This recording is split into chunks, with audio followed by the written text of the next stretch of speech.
Welcome back to Recalibrate Agency. I'm excited to talk to Sara Mannix today. She's the founder of Mannix Marketing, and we're going to talk today about a really important topic. In short, margin. And we're going to be discussing the best ways to give your agency some breathing room and a chance to really succeed by having margin. So, Sara, thanks for joining us today. And can you tell us a little bit about your agency journey, where you've been, where you're going, and what got you to where you are today? Great, thank you. So I started Mannix Marketing 26 years ago. I had no intention of having a large agency. I really just wanted to be a stay-at-home mom and make $15 an hour doing websites and SEO. I worked at a direct mail catalog company and a ski area. I was shared by two companies doing their marketing. So I was doing their media buys, radio, TV, billboard, you name it. And the internet came out. So that was a long time ago. And I worked with an agency out of Albany to help build a website for the ski area, the ski supply company. And when the guy was done, I said, "How do you make us found in the search engines?" And he said, "Nobody knows how to do that. That's up to you."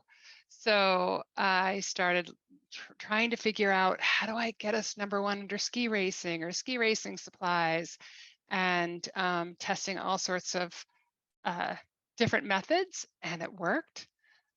Computer programmer, I was showing him, "Hey, look how we're being found." And he said, "Oh, that's really interesting." And he told a couple businesses about me. And before I knew it, I was getting phone calls. And so that's how I started Mannix Marketing many, many years ago. And we're Or primarily in, stumbled into it on accident, sounds like. yes, very much so. I said, "Show me what you did." I said, "Oh, well, you just changed what I did. And for my web, everything I laid out, you just did that. That was pretty easy. It was front page at the time." I thought, well, that's something I could do. So Well, and you wanted to stay at home with your kids too. And that was kind of the foray into this. And it can be really tough for women in agencies and moms to balance their desire to be at home with kids and raise their family. So, what would you say to the mom who's feeling torn between agency and family? oh, I would want to give her a hug. It is so hard, and I think that mom guilt is completely real, and it's really hard to have it all. It really is. And I would say that you never regret giving too much time to your kids. Um, but don't feel guilty if work is calling and you need to do things they won't remember. If there's, the one time they're not going to remember, but I'd say do what's right for you. When my kids were 6, 7, and 8, I was feeling just like I was missing out. The babysitter came to the house and I'd stop and visit them all day long. But I really felt like I was missing out. So I told my husband I was going to work 2 hours a day and and then just enjoy the kids that summer. And it was the best summer ever. And I will never regret doing that. The business did take a little bit of a nosedive, but we survived it.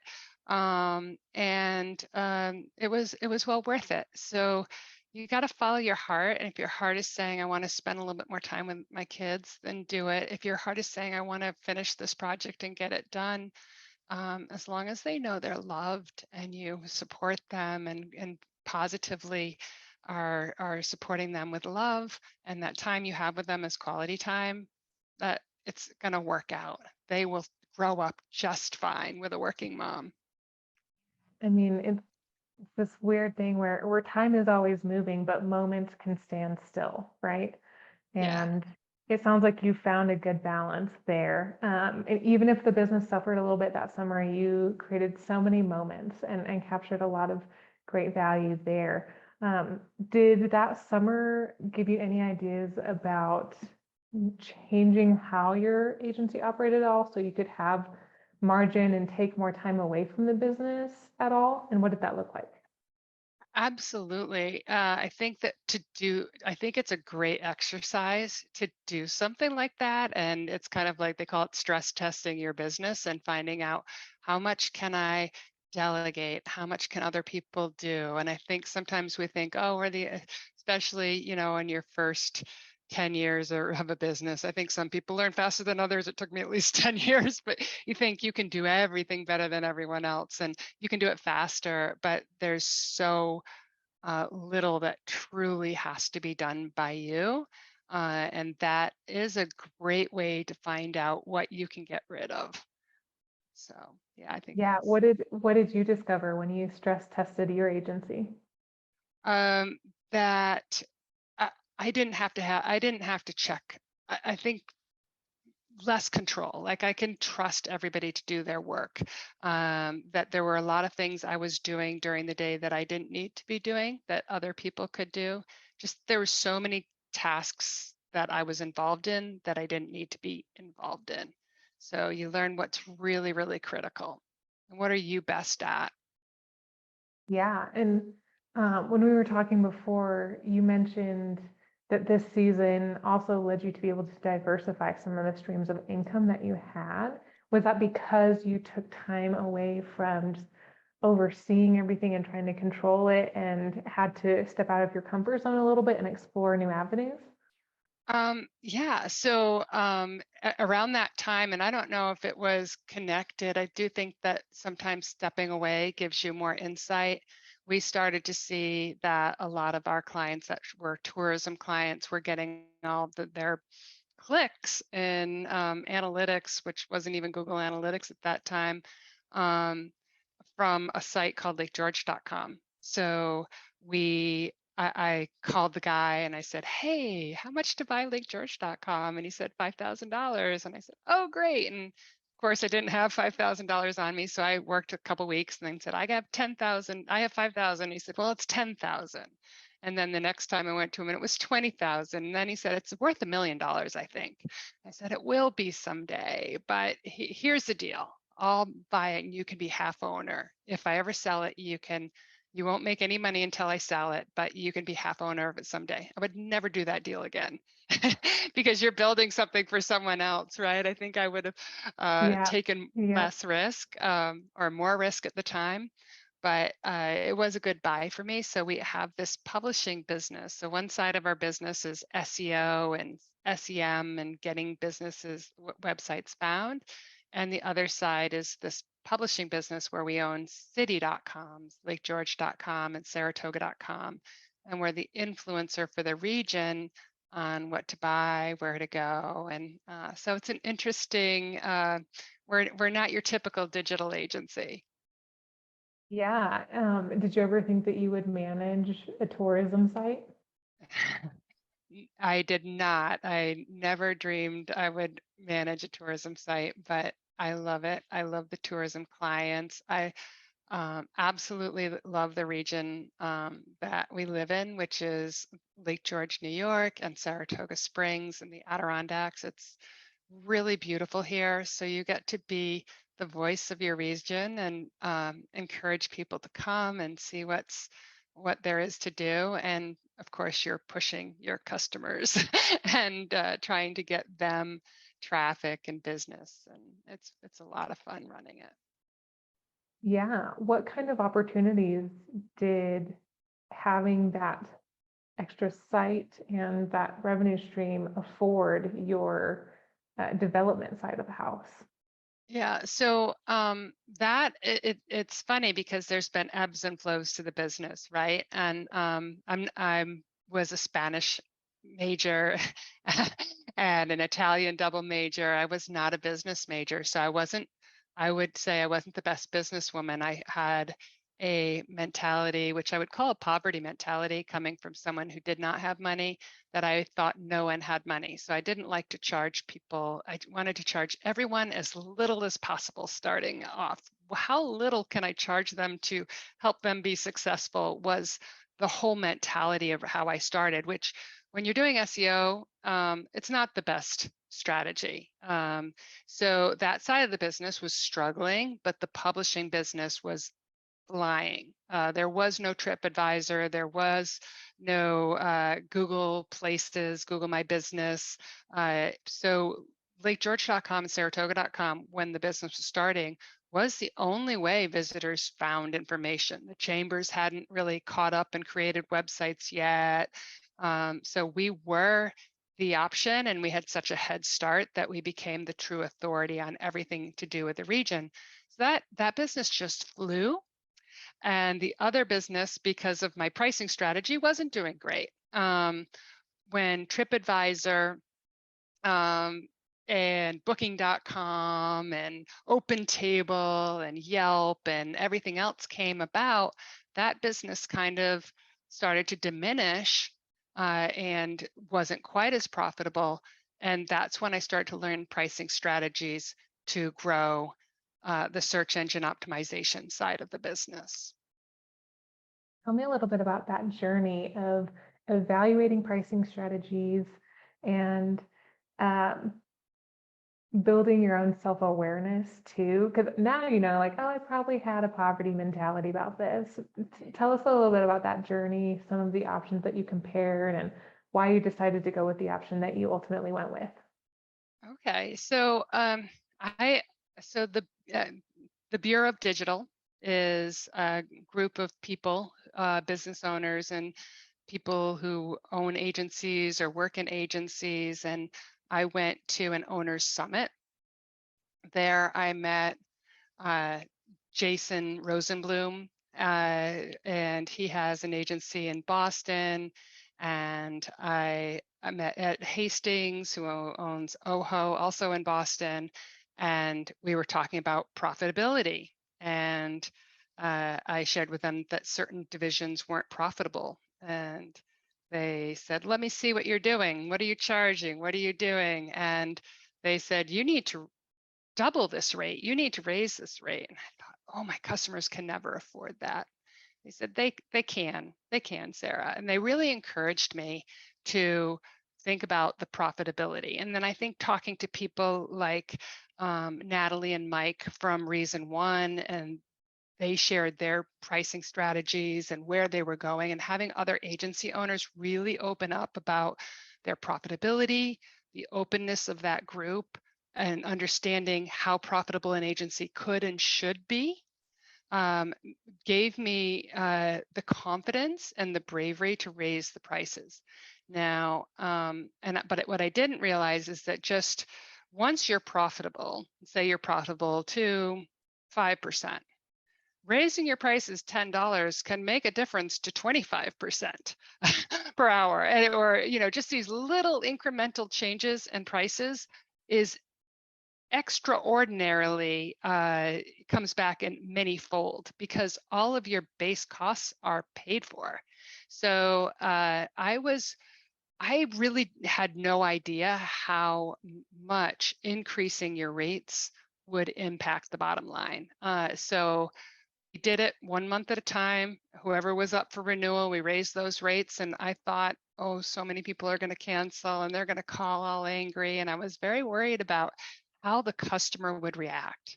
Instead of thinking about what's best for the agency, my people were stressed. They were working hard. They were not being paid competitive wages compared to people in California and other states that were more competitive. They were competitive in Lake George, New York, but maybe not all over.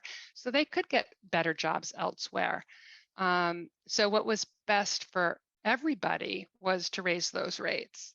And when COVID hit and everyone went remote, it was a savior, because I would have lost all my employees if they weren't being paid competitive rates, because when you're remote, you can work from anywhere, right? So I think that my advice to anybody would be, if you're thinking that you're not, if you're thinking that you are not at a competitive rate, don't be afraid to be at the top end of that rate. If you're good, believe in yourself, believe in your rates, and charge what you really deserve, and the customer will respect you, and you will be surprised how few people cancel. Absolutely. This is something that so many firms struggle with. I would say, especially in the web development kind of bucket of digital marketing. because it feels like you're just doing these little things in the back end and, you're just doing your job and it is what it is. But to your client, there's a value there that so often missed in the price. It's also a really competitive market as well. So differentiating can make a big difference as well because that will support your pricing because you're adding value there as well. So can we dig into some of those trickle down effects a little bit more? Because you brought up some, I really want to dig into them of being able to pay your employees more and even experimenting with other offerings because you have extra margin. What did that look like for your agency? When we were able to improve our profitability, we then went to creating pay scale matrices that were very clear to our strategists and our employees so that they could see, if I want to make X, this is what I need to do. It made a huge it gave us confidence that we had an upward movement up to six figures, that this is your path to six figures. As a new employee, if you do this, you're making this. If you can do this, you're making that. When the Great Resignation happened, there were all these numbers about 25% of digital agencies are losing all their employees. We have had a little turnover, but we were able to keep everybody we really wanted to keep. Because of being profitable enough to keep them happy and having a good working environment and listening to what they needed. Yeah, those growth paths are super important because it's clarity. I mean, that's all it is. It's very simple. It's concise. It gives people something to work towards. It also gives some accountability too, because you are accountable to actually delivering on what you say in that matrix if someone achieves the things that are documented there. And so they have the confidence to approach you when they're like, hey, I've done these things. What does that pay raise look like? I was very scared to publish the matrix. I thought it might, would it be a motivator or a demotivator? What would it do? And it was hands down the best thing we ever did. So I highly, highly, highly recommend a published matrix for, your skilled employees who are working, especially when they can do hourly work that's very clear, as long as it's about quality and skill sets as well. Are you evaluating other ways to add benefits to employees, or do you primarily focus on wages? For us, every possible benefit we can think of, whether we're celebrating little moments with, we do what we call our celebratory dinners, but everybody gets a gift card, a certain number of amount that they can spend, and we all have dinner together apart since we're remote now. But however, how can you celebrate little things? What additional benefits can you add on? We added an EAP, but it basically gives mental health benefits. So you can talk to a therapist at any time. And I think, what are their benefit? How can we keep connected? How can we support our team? And there's so many great ideas out there, and you just have to look for what works for your company, because what works for one isn't always what works for the other. And specifically, I think my goal as a company is to make sure that we really feel comfortable shutting off at the end of the day, that people do have a work-life balance. We have a couple moms who were full-time employees, and they've gone to, one went to 20 hours a week, one went to 15 hours a week, and it's what works for you. So I think we're really about being flexible and trying to find the right fit for everybody, because we don't want to lose a quality team member. I love that you retain people even when they want to scale back. And when you think about growing an agency, you don't think about scaling down at all, but sometimes scaling down is the best way to scale up. Absolutely. Absolutely. I think sometimes there was a time we were 33 employees and we went down to 25 and we were more profitable. And it just, sometimes you don't know where your fat is until you scale down. Another thing Yeah. we did that was also encouraged by people at the Bureau was you have a hard time balancing when new large projects come in. And there that adds so much stress because the onboarding is so intense and you really want to make that client happy. But what happens when that onboarding and all of that happens when somebody had a planned vacation for 2 weeks? For us, that was a huge amount of stress. And Ed said, "Why don't you have a flex staff?" And I'm like, "What do you mean a flex staff?" He says, "Why don't you outsource? Just have somebody you can flex up to 10 hours down." I said, "Because nobody can do it like my team can. Nobody." And he said, "Sarah, that's not true. You just haven't looked hard enough."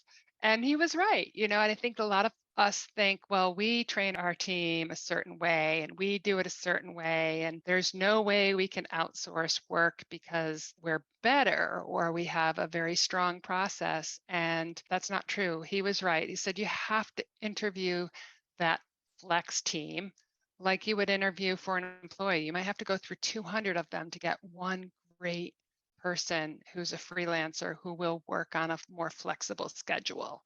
And that will give your team a breather when things are overwhelming, when you have a lot of new clients, and it gives you more flexibility to be more profitable because you don't have to hire a whole extra person just when you have a big project coming on that's not going to be permanent.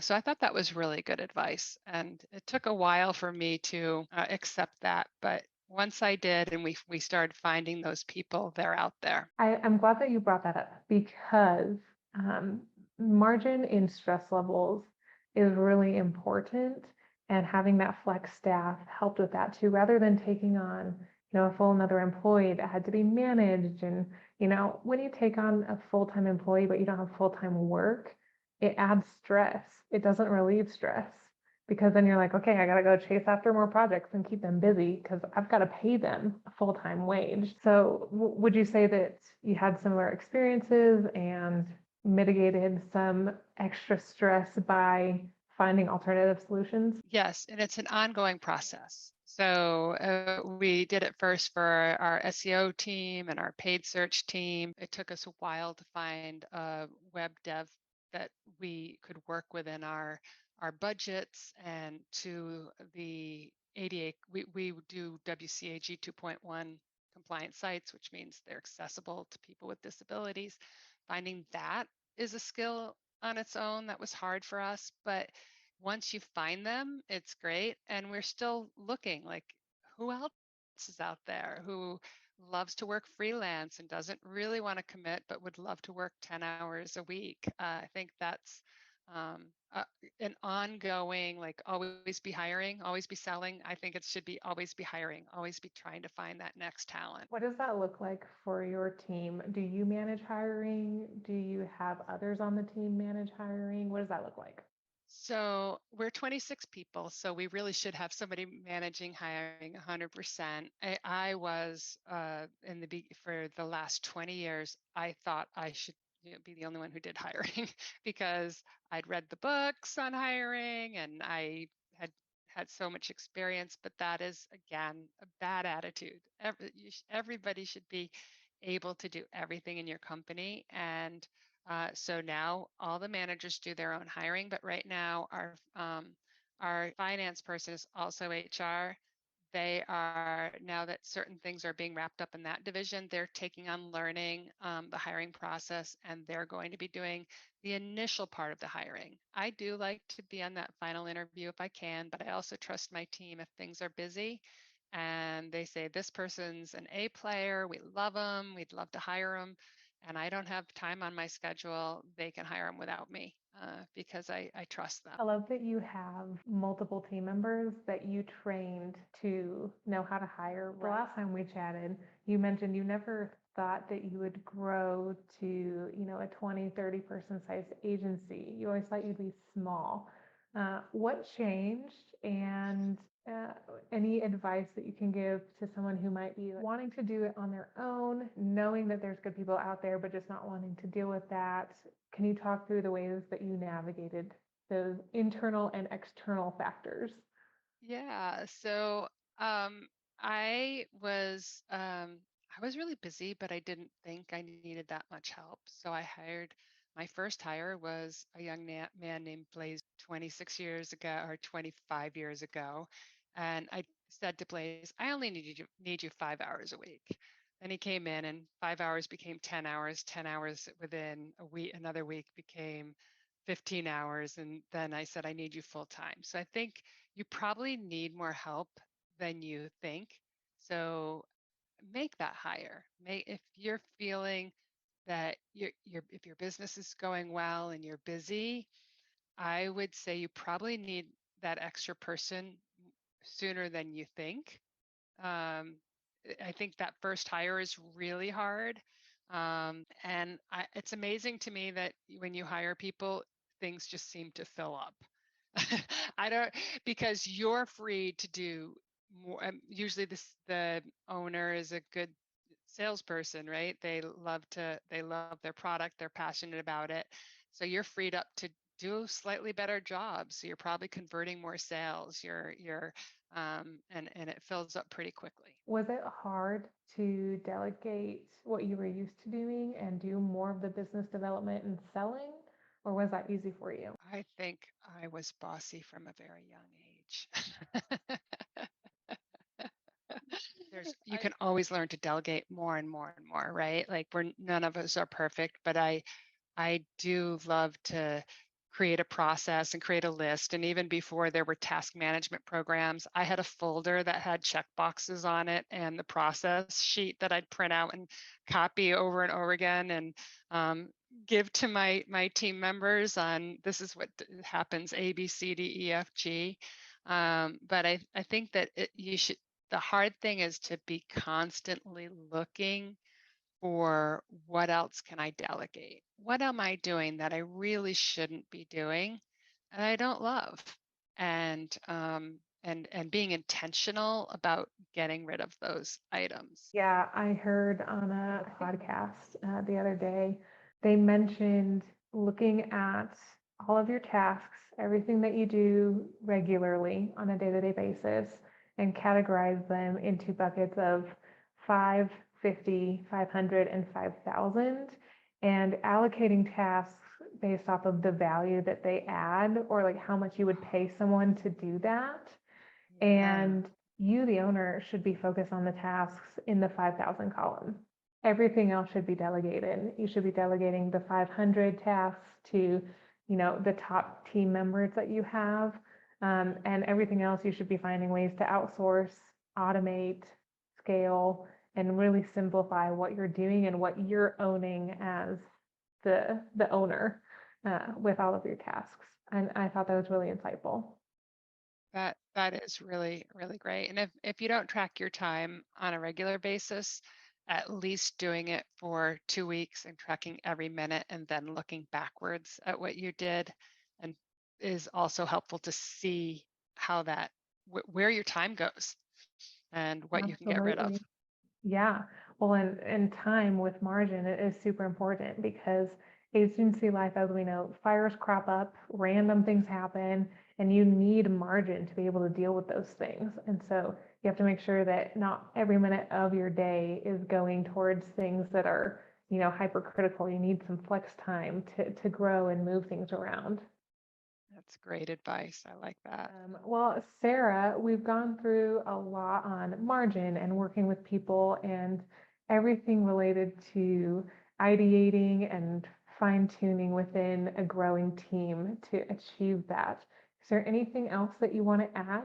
No, but I'm happy to talk to any agency owner at any time. You know what I would say? I would say stay focused on what you do best. Don't try to be everything and partner with other agencies whenever you can. Look at them as your friends and not competitors because it is a world of plenty. And the more you can partner and the more you can find others who do things that you don't do really well, the stronger you'll become. Can we actually dive into that for just a minute because it's so important to find agencies that do even something similar to what you do, but you can then focus on other services, really fine tune how you deliver on that, increase your prices because of the value that you're giving.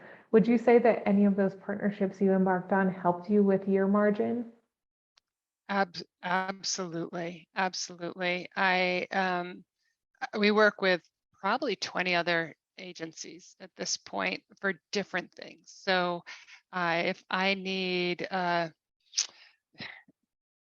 very complicated programming done, there's a guy I'll bring into every sales call and say, hey, they need some internal systems built and APIs and this and that.